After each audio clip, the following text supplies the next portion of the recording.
Hello, this is your favorite Christian fiction author, your award-winning Christian fiction author and screenwriter, Felicia Kelly Brookins. Welcome back to The Cost of Telling Your Story, Part 5. Thank you for joining me. Today, we are going to be talking about why writers must stop letting strangers judge their pain. How about that? Because the courtroom is not in the comments, okay?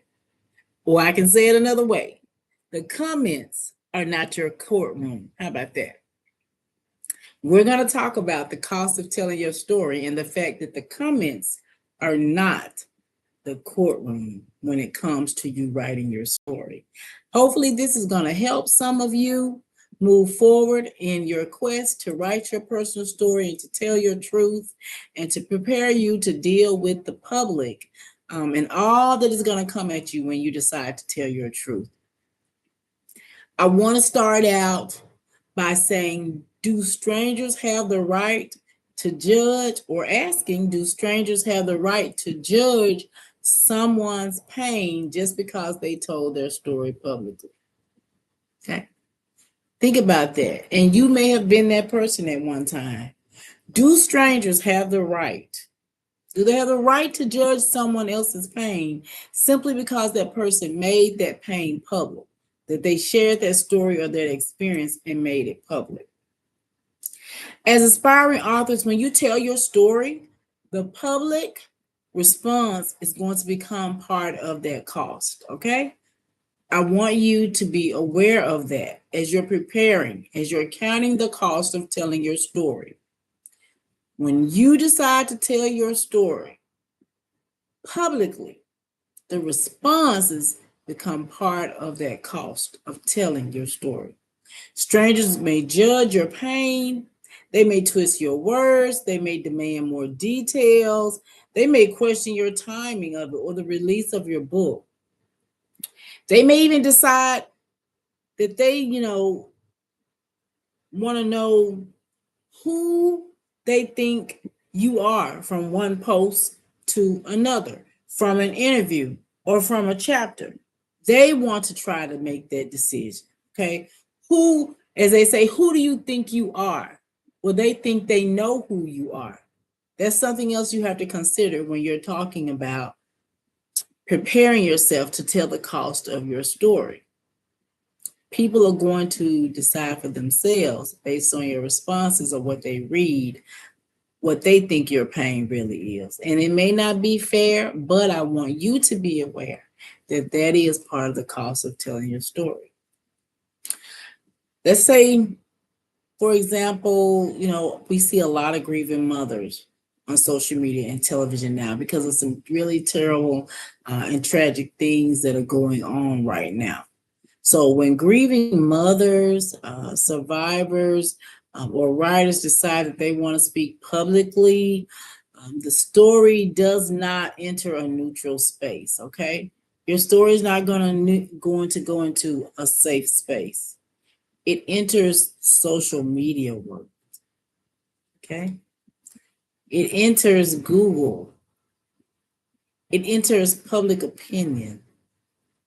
It enters the world of shares and comments, and people who may not have the emotional maturity to handle your pain, to handle what you have to share or say.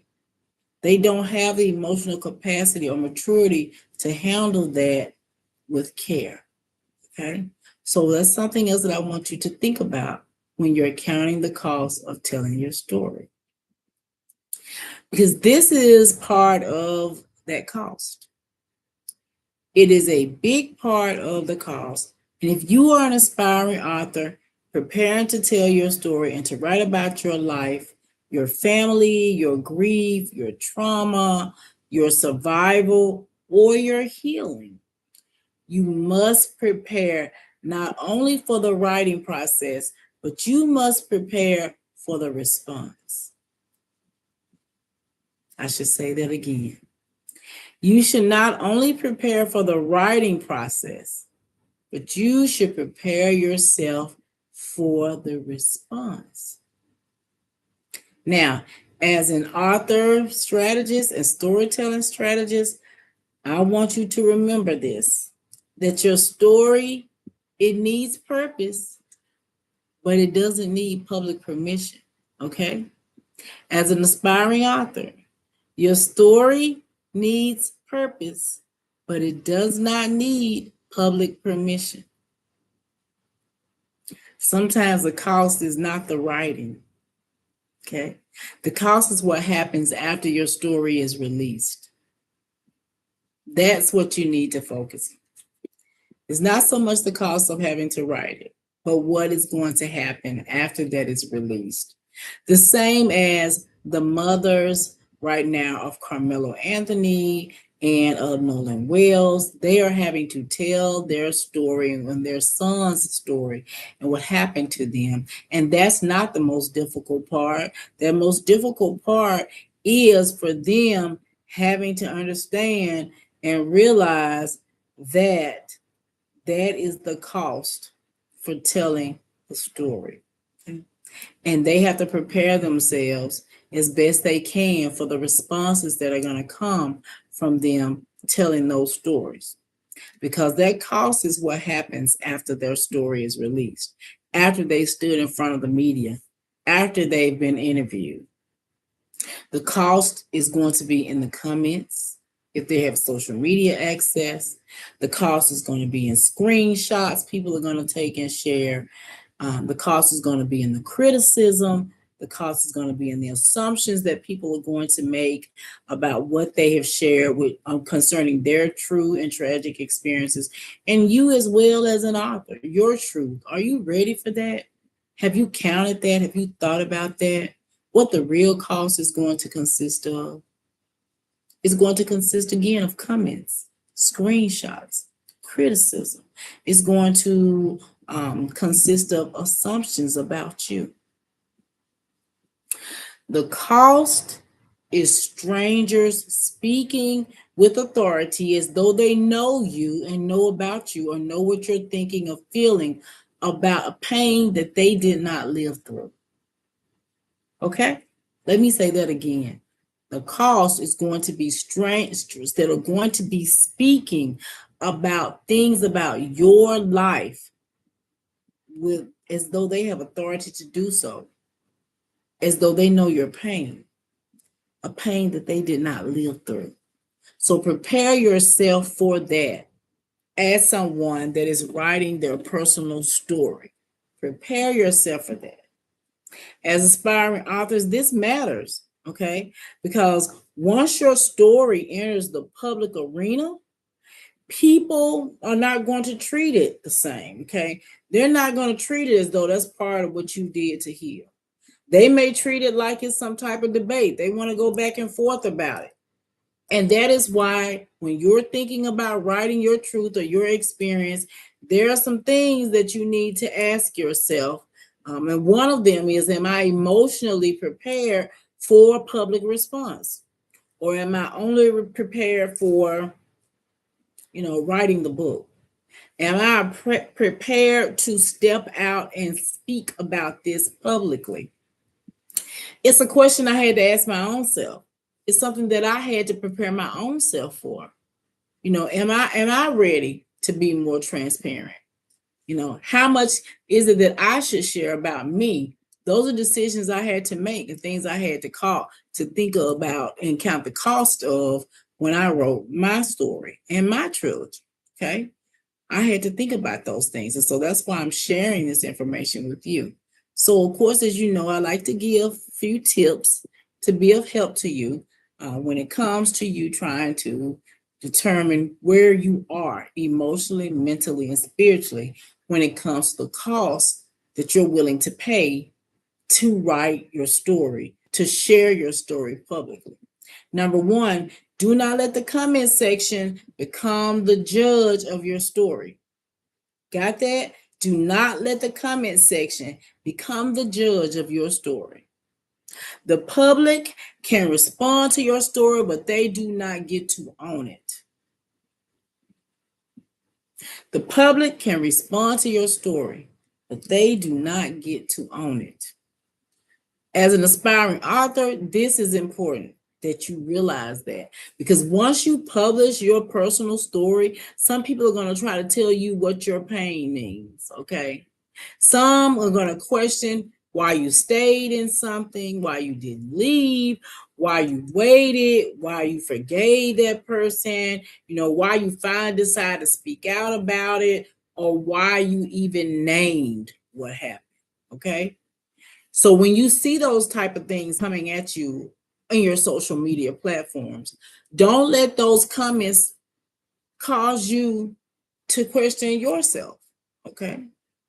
They want to become the judge of your story, but they don't really know your story. You do, but you can't take it personal. You just have to be prepared for the fact that that is going to happen. Number 2, when it comes to the cost of telling your story, decide before you post what kind of response you're going to engage. Decide before you post what kind of response will you engage. Don't wait until the comments get nasty or hostile to create your boundaries. Create them up here. Create them here first. Create boundaries.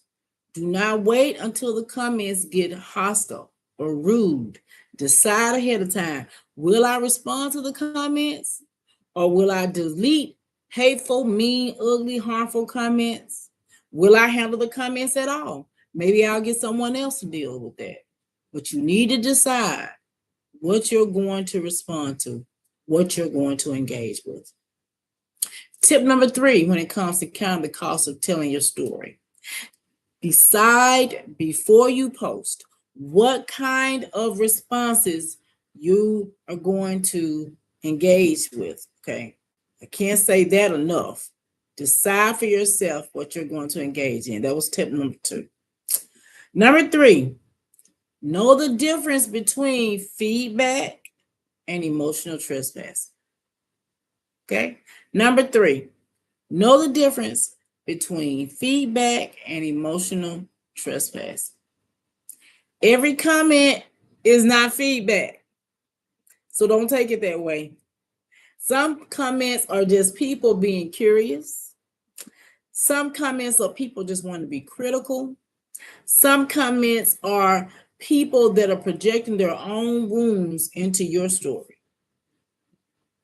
So know the difference between feedback and emotional trespassing.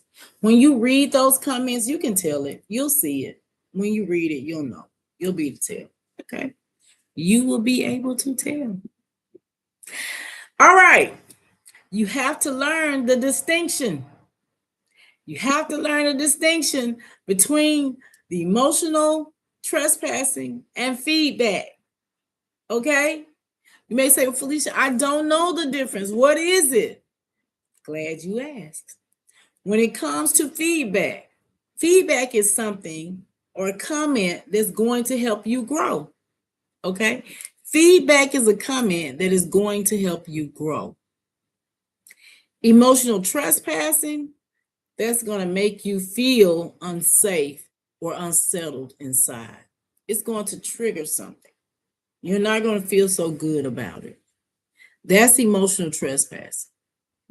It is going to make you feel unsafe inside. It's going to make you feel maybe shame inside or hurt.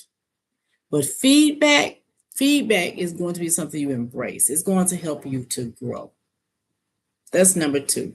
Number 3, knowing the difference between feedback and emotional trespassing. Guys, I'm doing this live, talking off the cuff, trying to hold it all together with the comments and the information that I'm sharing with you so that I don't go too far off. But hey, it is live. So, occasionally we may miss a number or a thought, but we're going to get it all out today. Okay. So that again was number 3. Know the difference between feedback and emotional trespass. Number 4, prepare for people to misunderstand your healing. Writing this story, writing your truth has helped you to heal. Everybody's not going to understand that. And you have to prepare yourself now to know that. When you tell a painful story, people can misunderstand it. They can even misunderstand the spirit in which you did or the tone in which you used to write it. That's why you have to step back and question yourself as to what you're putting on the pages and how. And sometimes it doesn't even matter because they're still going to misunderstand. If you sound strong on those pages, they're going to say, ain't nothing wrong with her. She ain't her. She just pretending, she faking it. If you sound like you're crying or being very emotional, they may say she just performing. Even if you're doing a live and talking about it, you're doing a video or interview, they're going to misunderstand your feelings and your healing process and where you are. If you forgive them, they're going to say, oh, that person is weak. I would have never done that. If you forgive a person that's done something to you. If you're angry, then they're going to say, oh, that person must be very bitter about what happened to them. And if you speak up about it, then they say, oh, you just want attention. That's what that's about. You just want attention. That's all. You don't really, have anything to say that's really beneficial, that's sincere or authentic. They're just going to say, she's trying to get attention. So are you prepared for that? Because you have to be prepared for what's going to come your way when you tell your truth. So you have to be sure that you are writing and speaking from a place of purpose, okay? Be sure that you are writing from a place of purpose and not approval. You don't have to have anyone's approval to tell your truth and to tell your story, okay? Before you publish your book, I'll say again, hey, ask yourself, am I ready to pay this cost? Can I stand in my truth?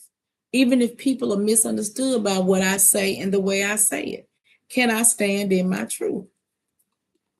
Your engagement with your crowd, with your readers, is not just predicated on whether or not they understand you, which leads me to number 5. Tip number 5. Use engagement to build community, not emotional chaos. Okay? When you're counting the story, when you're counting the cost of telling your story, use engagement to build community and not emotional chaos. What do you mean by that, Felicia? Oh, I am going to tell you right now. What I mean is, your engagement should not be just about getting the comments, just about getting a response. It should be about you having control of that conversation on that page or on that social media platform, okay? As a creator, you can shape the tone of that conversation or those posts. Look at the responses. Respond to some of those that are uplifting, that are positive. Ask reflective questions. Refuse to reward anyone with attention that's got something nasty, cruel, and ugly to say to you. Look at those comments and look for the positive signals that you see in those comments. Your positive reactions, your reactions to the positive stuff can increase positive engagement and encouragement, okay? Much more than you responding to a negative comment, okay? So make sure that you look at those comments and focus in on the encouragement, the growth, which is going to, I think, encourage more commenting that is more positive, okay? You as a storyteller must be protected. I always say that. I believe that. I've said it in previous videos. You as a storyteller has to be protected. And so that's not just someone else protecting you, but that's you yourself, even in those comments. Do not give strangers courtroom authority over your pain. We said it earlier. The comments are not your courtroom. Do not let comments defy your courage. Okay? Do not let it define who you are and your boldness and your bravery to tell your story. Do not confuse public reaction with what is true. People can say things over and over again. Don't let that start causing you to question yourself and your intentions. If you have done the evaluation before you started and counted the cost, you know the spirit and intentions behind you writing your story and sharing it. So don't let the comments again become your courtroom and cause yourself to judge yourself harshly about you telling your experience, your authentic, true experience. Your story matters. Your voice matters, okay? But most of all, as we get ready to wrap this session on the cost of telling your story and not allowing the comments to become your courtroom, I want you to most of all remember, out of all those tips and things I've said, your peace, your boundaries, your healing, and your future matter too. Okay? Your voice matters, but your future and your healing and your peace and your boundaries matter as well. We're going to run right quick back through these tips because I always like to do that in case you didn't get something written down. And then we are going to close out and invite you to tune in for our next session as we talk about the cost of telling your story. What was number one? Do not let the comment section become the judge of your story. Okay? People can respond to your story however they like, but they don't get to own it. That is your story.